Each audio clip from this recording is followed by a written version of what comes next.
জামাতে ইসলাম যে রাজনৈতিক সংকটটি আগেই বুঝতে পারেন, সেই যে বিষয়গুলি আমরা অনেক দেরিতে বুঝতে পারি। 1971 সালে জামাতে ইসলাম স্বাধীনতা বিরোধী ছিল না, ভারতীয় আগ্রাসনের বিরুদ্ধে ছিল।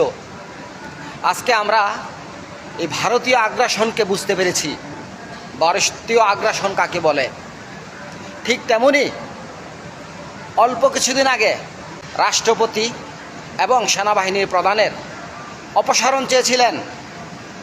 আমরা সেটিকে সমর্থন করিনি। আমরা বলেছিলাম সাংবিধানিক সংকট সৃষ্টি হবে, কিন্তু আমরা ভুলে গিয়েছিলাম যে রাষ্ট্রপতি এবং সেনাবাহিনীর প্রধান আওয়ামী লীগের নিয়োগপ্রাপ্ত।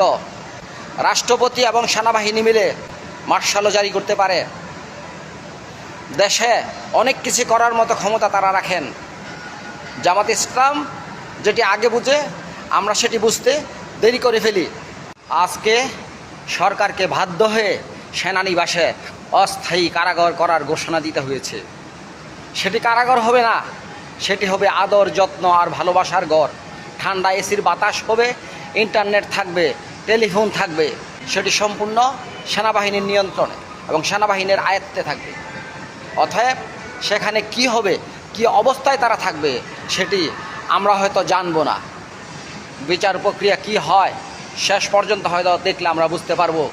যদি কারো ফাঁসি হয়, তাকে সেই সেনানিবাস থেকে এনে ফাঁসি দেওয়া যাবে কি না, তার বিচার করা যাবে কি না, সেটি হয়তো ভবিষ্যৎ আমাদেরকে বলে দিবে।